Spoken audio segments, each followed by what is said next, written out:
Good morning if you're here in the United States, but I decided to come on live today to try to catch some of my new friends who live abroad over in England and the Middle East and Australia even. Australia's already tomorrow.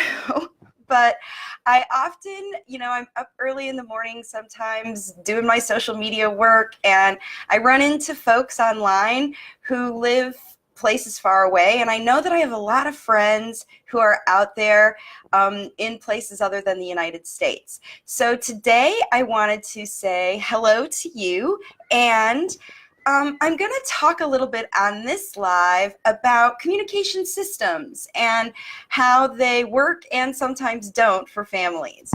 If this is the first time you're watching me, my name is Marcy Melzer, and I am an intuitive speech and language pathologist. And hey, there's Seth. So thanks for joining me today.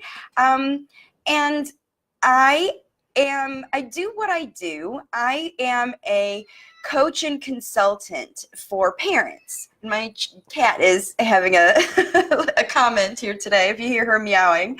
I am a speech and language pathologist. I've been working in the field for 30 years. And I've been one of those therapists who has not let much grass grow under my feet. I've done a lot of contract work for the majority of my career, which means that I worked in a lot of different places. I worked in schools, public schools, private schools, orphanages, all different sorts of places that I worked. And so, oh, thank you, Saf. That's very sweet of you to say. So the thing is, as a contractor, whenever you work in any kind of field, especially if you move frequently, which is what I did, because I was a contractor for one agency, that one agency placed me in a lot of different places. So even though I had the same employer, I never worked over 30 years' time.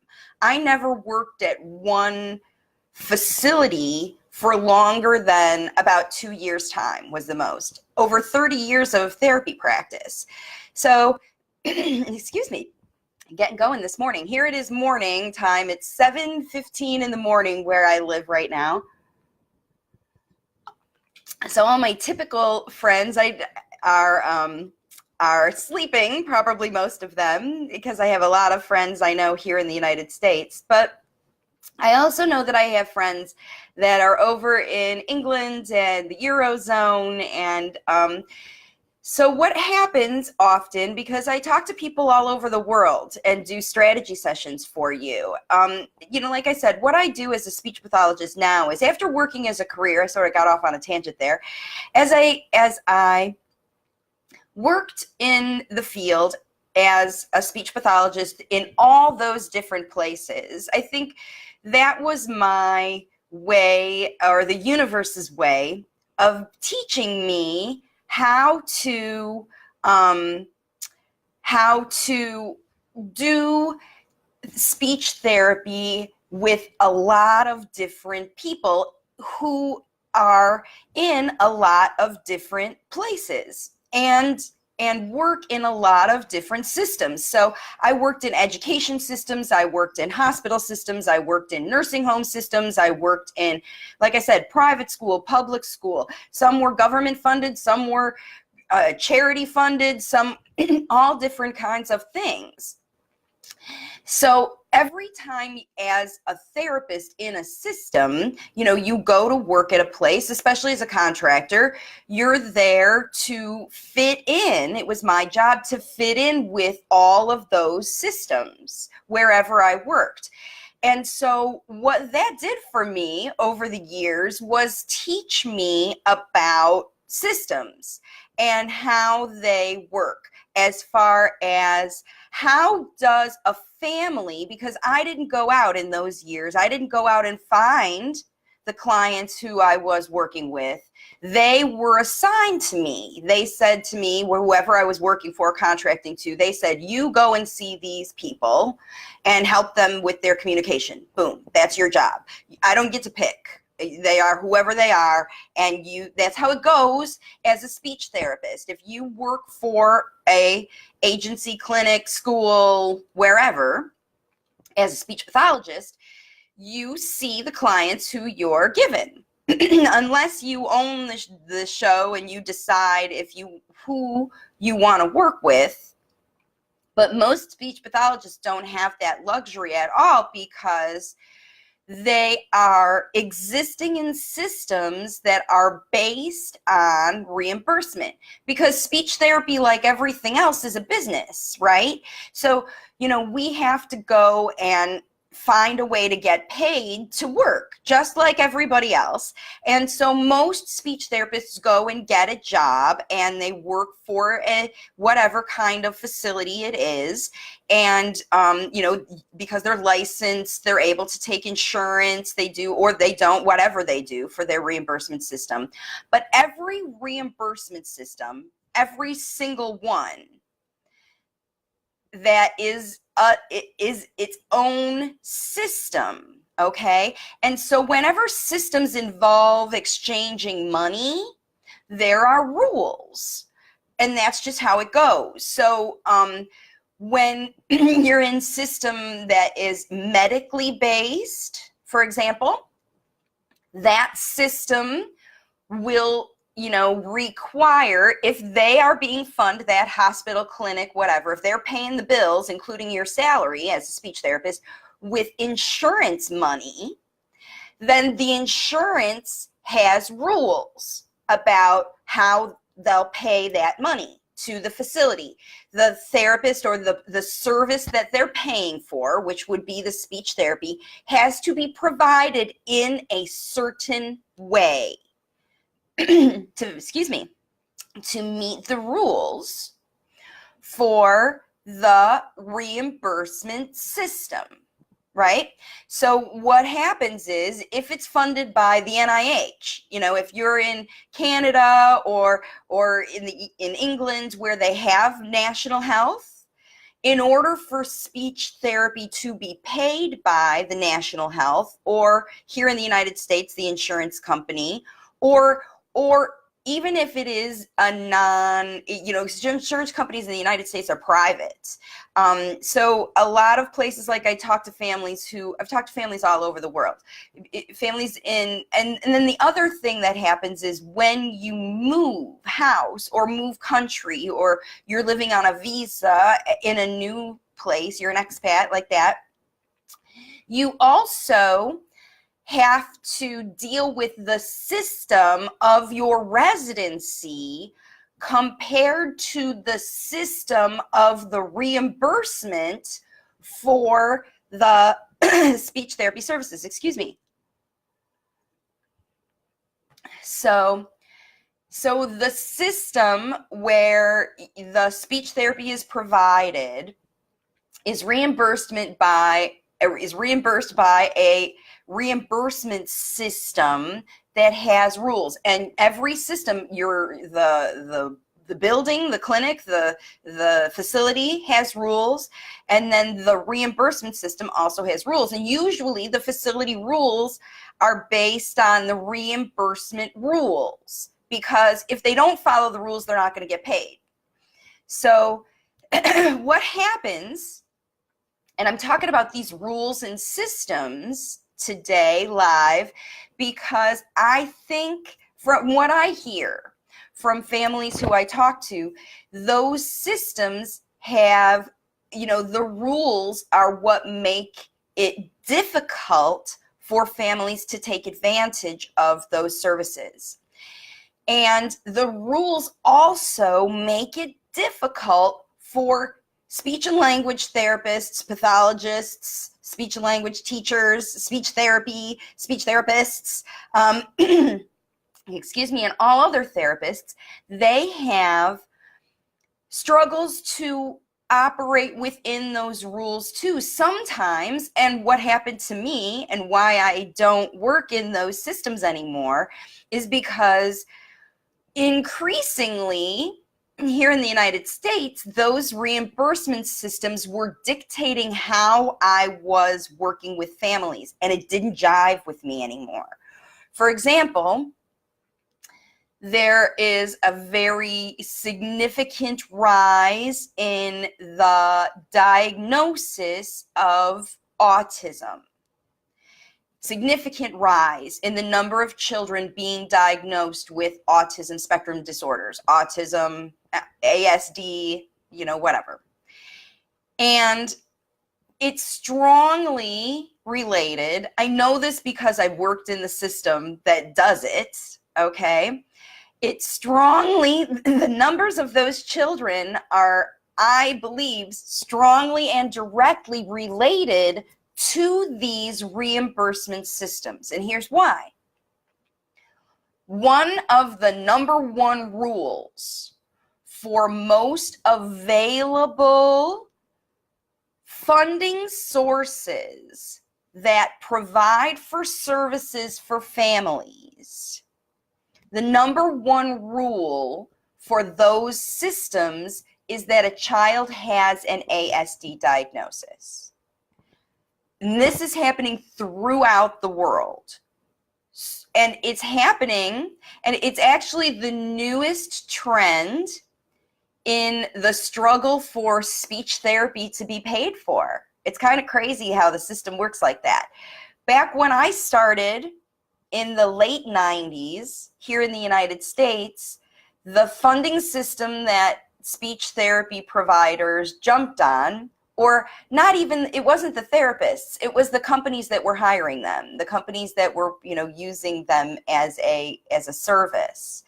They found a cash cow in the Medicare world here in the United States, because Medicare was paying with no cap on rate for speech therapy services for people who met certain diagnosis criteria. So if you had a stroke, which a lot of people were having strokes because there was a lot of cigarette smoking, there was a lot of bad eating, and there's heart disease is the number one problem in the United States, health-wise for people. It's a big problem all over the world. Now people are more conscious eating, but what was happening was people were building hospitals because based on it.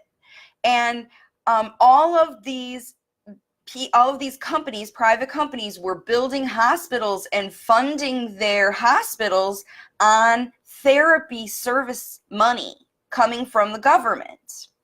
And then, of course, the government figured it out and they broke the system again, because it was the rule that people were using to build clinics and hospitals and fund their practices, where they were funding it on that.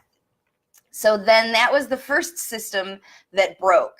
And that happened in the early 90s, probably mid 90s, 95, 96, like right around then, 94, 95. That's what happened in the US then.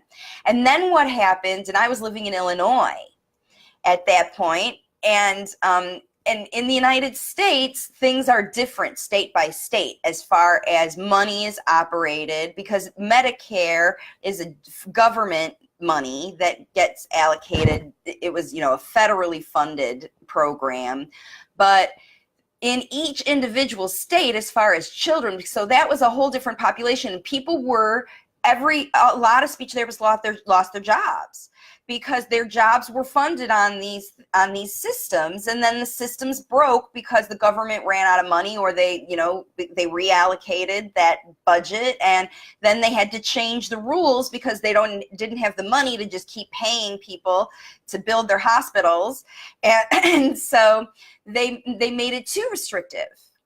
They went the other way, and then it was difficult at all for speech therapists to find jobs. Speech therapists who had crafted their skills to work with senior citizens after they've had strokes. Now, we're shifting because the new state system, the new government system that's funding people's practices in the United States is called early intervention. And that's government-funded services for kids from 0 to 3 years old. And then the school systems are also funded, and those go from 3 to 21 years old. So what happened was, and this was in the late 90s, a big shift happened. And then people were getting trained, therapists were getting trained to work in early intervention, okay? And then the early intervention systems, and that was me, and I was one of those, because that's the population that I preferred. When I first started working, I started working with seniors, and I was going to nursing homes and things like that. And then when the Medicare situation changed, I shifted and started to work with kids, which I wanted to anyway. And so I was working for a company, and before the early intervention boom happened, and then that's what happened in Illinois, was everyone shifted from doing that to shifting to doing early intervention, and then that system broke. And as a result of that, I went back to contracting. I owned a business then, and the system broke around me, and I learned my lesson. I thought so. And then I went back to working for someone else and contracted, and worked then for the bulk of my career, probably the next 20 years, in different kinds of systems working with children. And so most recently, 2 years ago, I left the early intervention system, and that was because 2 years ago, this was already happening, the number one rule for reimbursement was autism diagnosis. So the rules change in the system. I mean, I've been doing this for 30 years, and I've been working out in the system. So first it was, if you had a stroke, woo, you were good. You could get your therapy paid for. Then it was, if you were from 0 to 3 years old, you could get your stuff paid for. But now again, that system broke, and now it's not only do you have to be between 0 and 3 years old, but you also have to be between 0 and 3 years old with an autism diagnosis. And yeah, they'll help kids who have other diagnoses too, but they get more money from state and government agencies for every child in the program who has an autism diagnosis. So what caused me to ultimately leave that system was a contractual agreement from the government, because I was contracting with the state of Florida at that point to provide services to children between 0 and 3 years old. And I was educating their parents, coaching their parents, teaching them how to help their kids. And what happened was, I was required by the state agency to actually screen every single child, even if they have Down syndrome, even if they were born premature, even if they had rough emotional stuff, even if they were hearing impaired, no matter what else could potentially be causing their speech and language delay, I still had to screen them all for autism. And the screener that I was given to use was a behavioral checklist. And I was required to go watch videos to identify behaviors in kids that look like autism. This was a requirement of my job to be a contractor. And I wasn't working even at a facility. I was going to individual families' homes. But this is what the contract required me to do, and I couldn't sign it. I had to leave the system. Okay? I believe that the reimbursement systems cause the fundamental systems in the facilities, agencies, wherever, where the front lines, to change the rules that cause therapists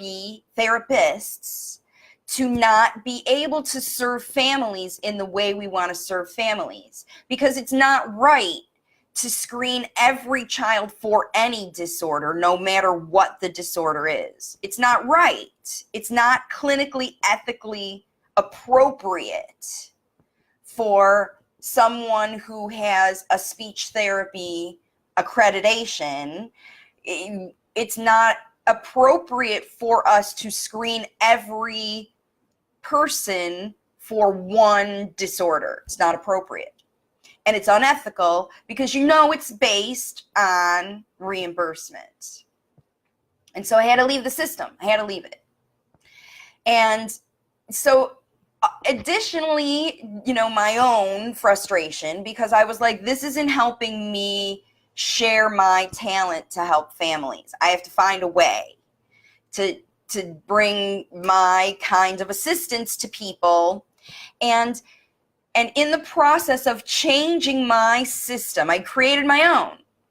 And it's working so much better for families, because what I do is we just bypass all of that other stuff, all of the other systems.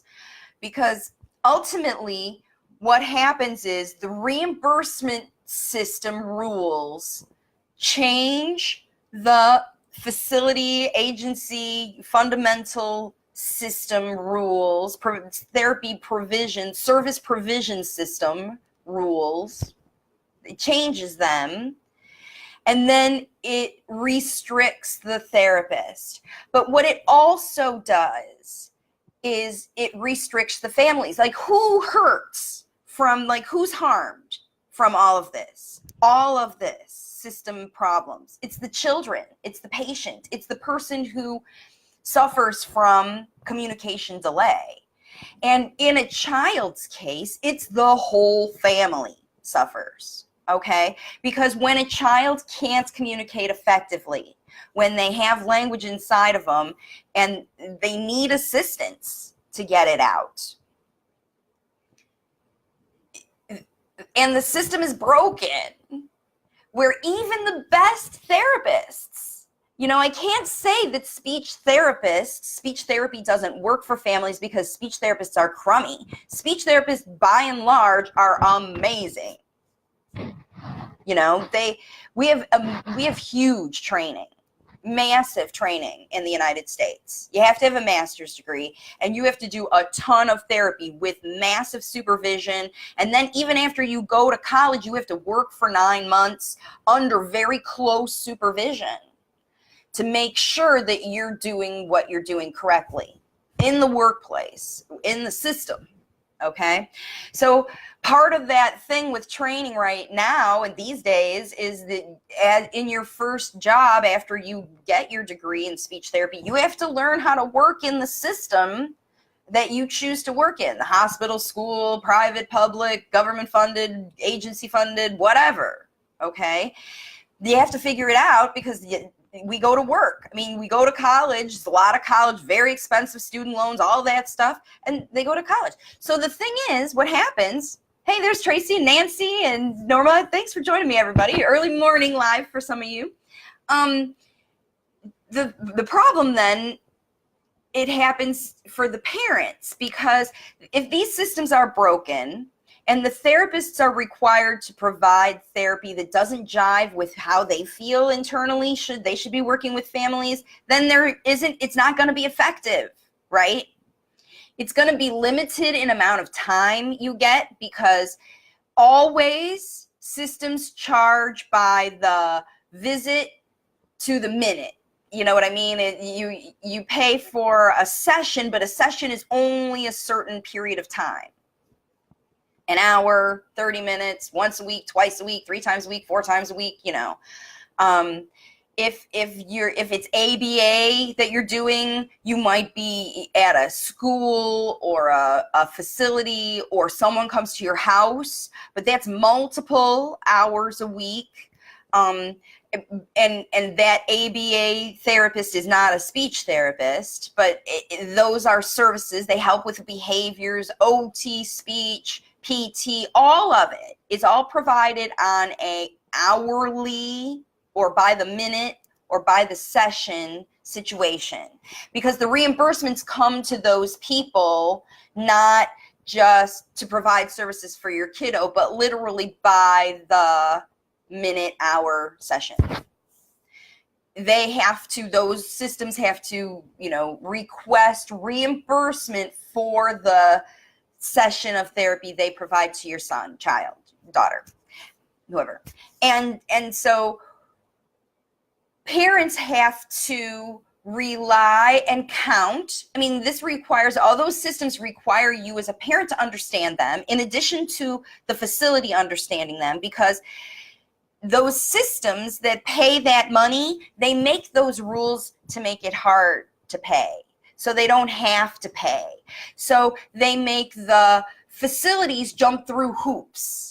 You know, you have to have a certain diagnosis. You have to provide only a certain number of therapy. It has to be provided in a certain manner, at a certain place, by a certain person with a certain license who has certain experience, right?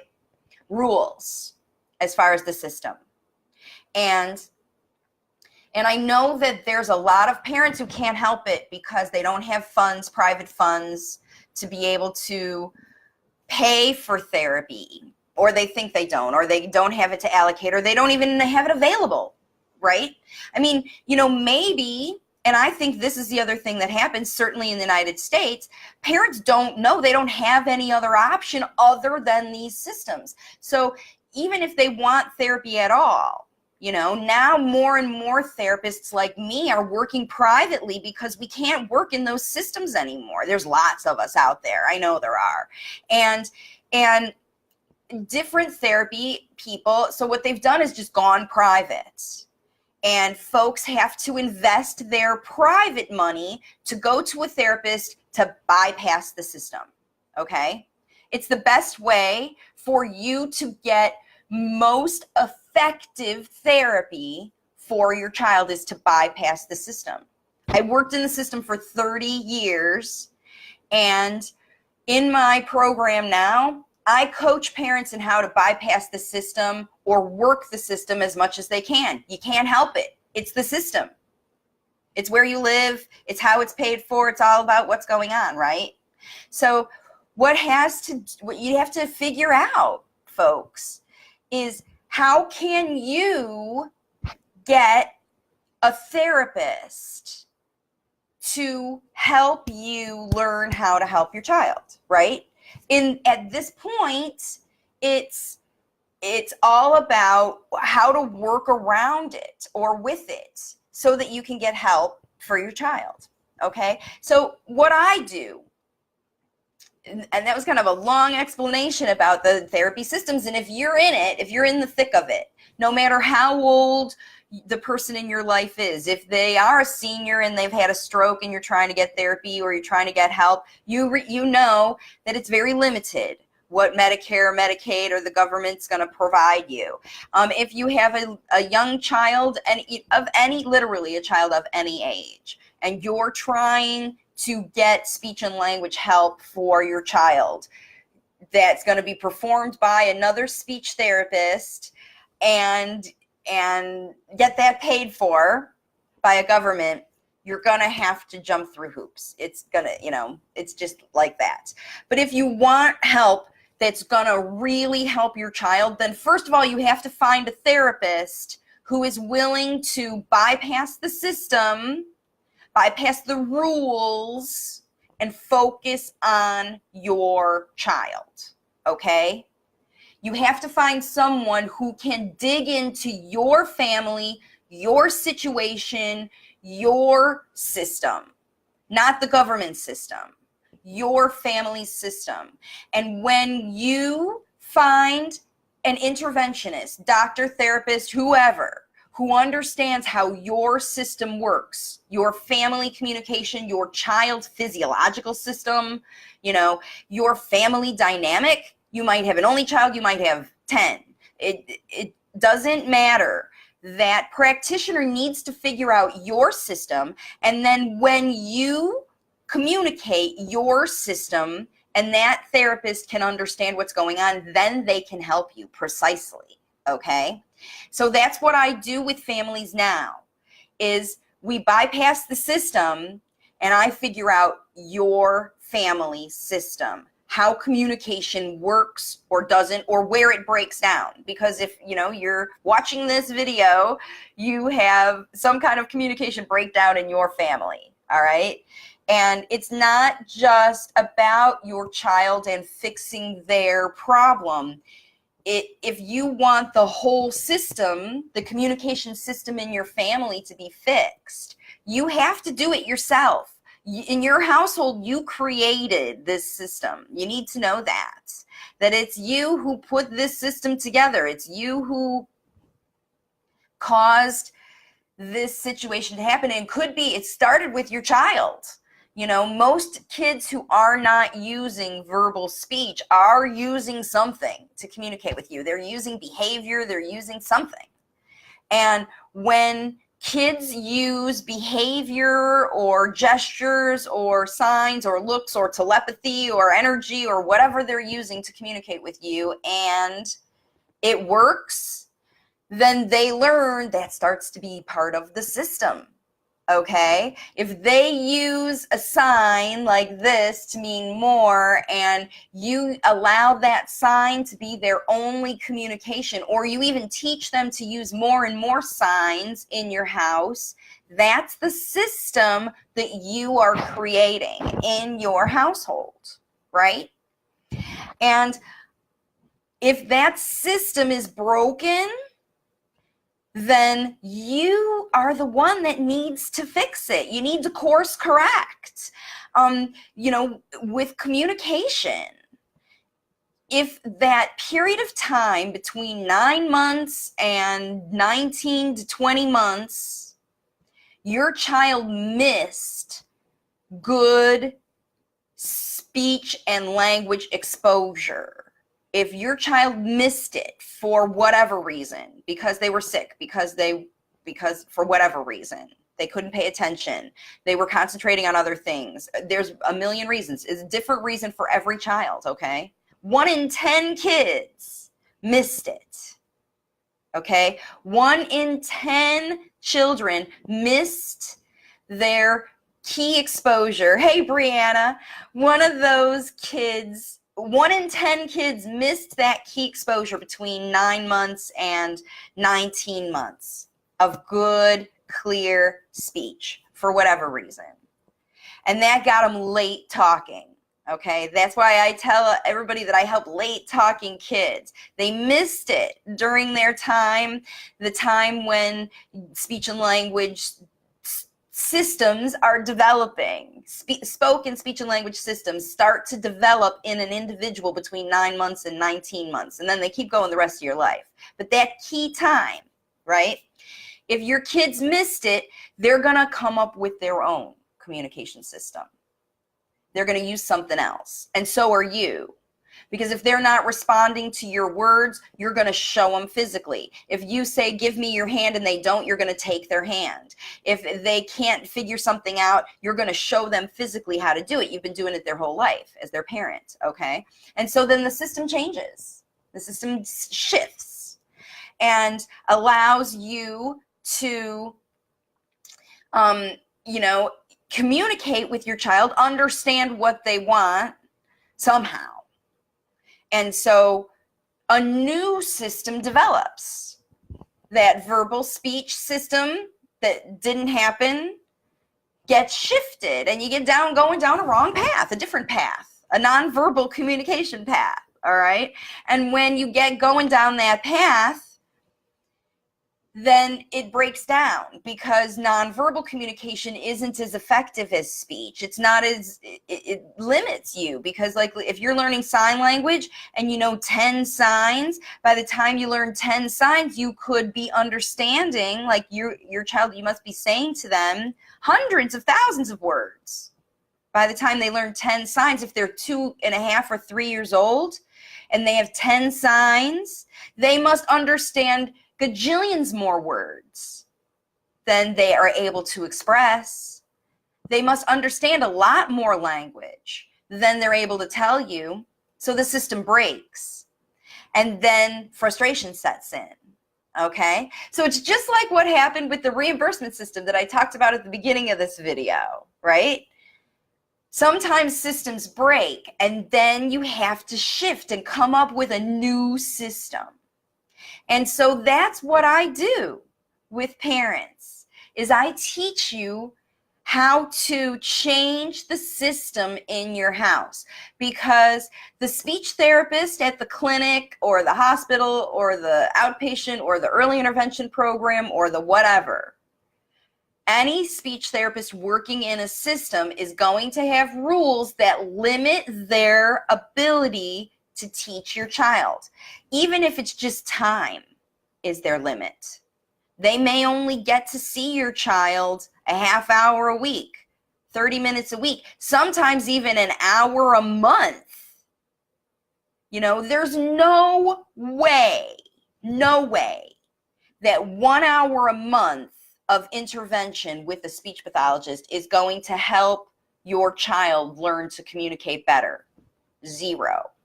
You might as well not go, unless that therapist in that hour is training you. Period. Boom.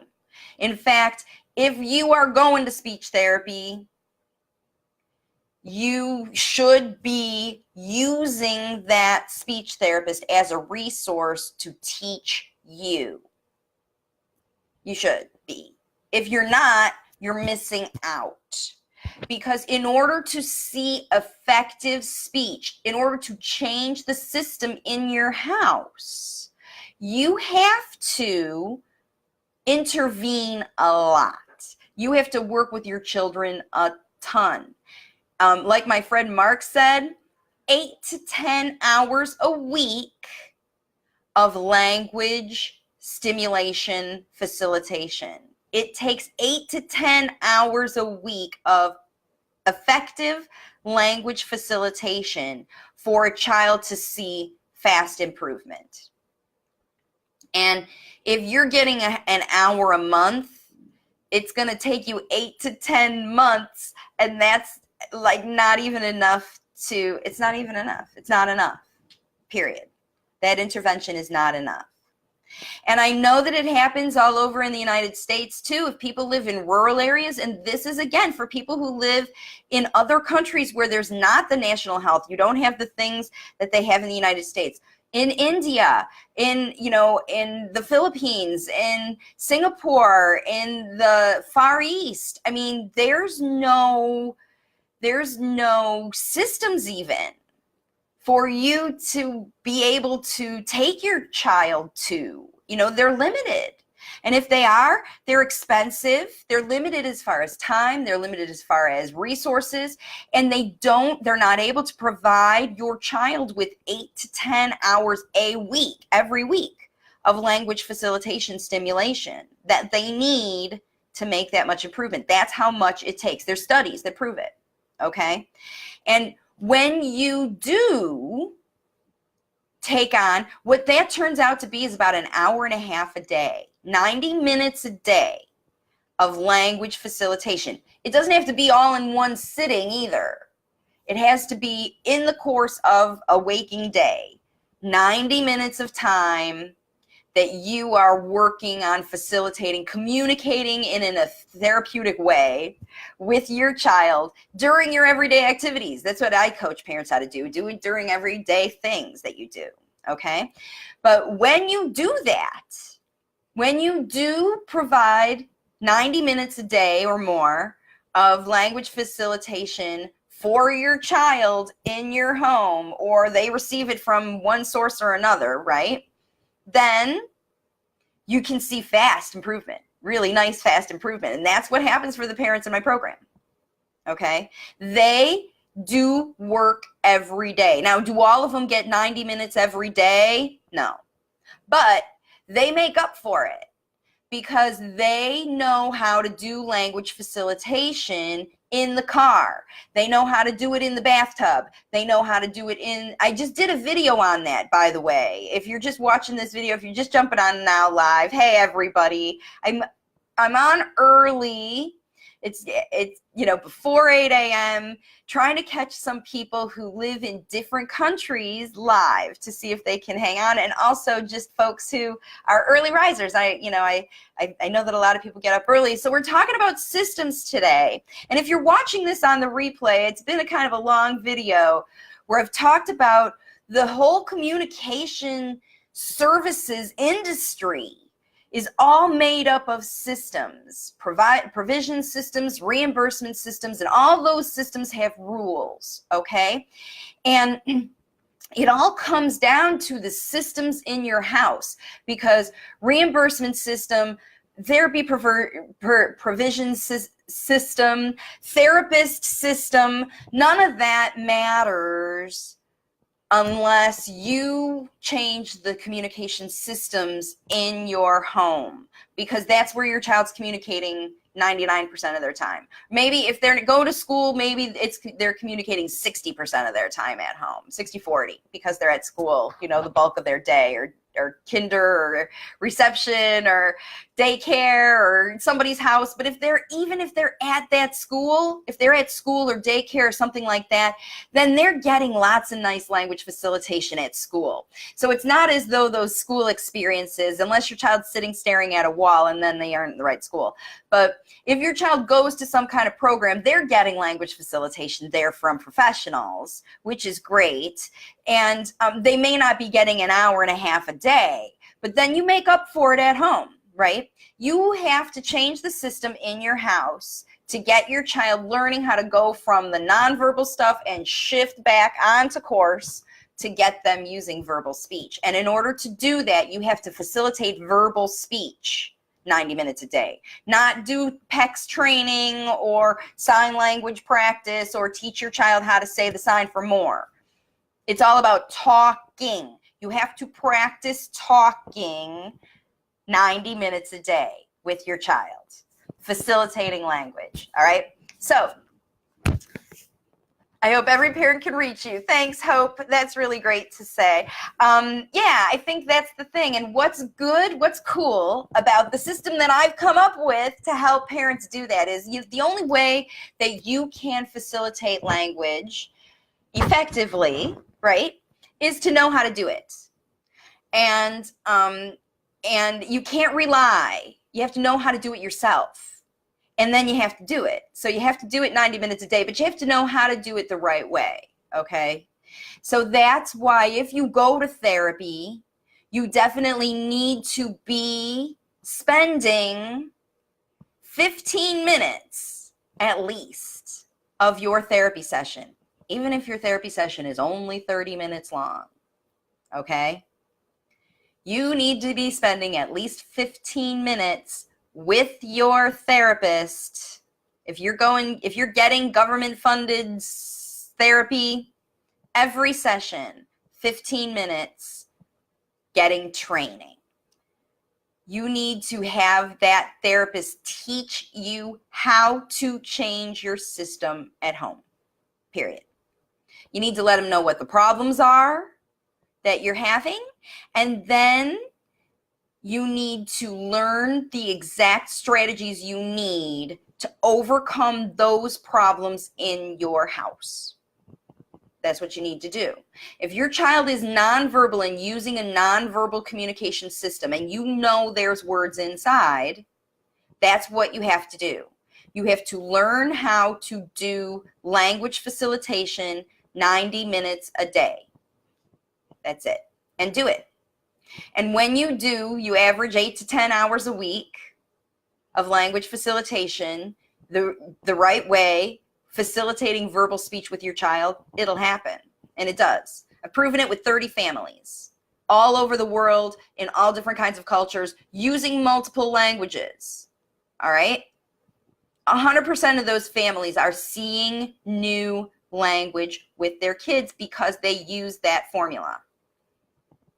Average 8 to 10 hours a week of language facilitation.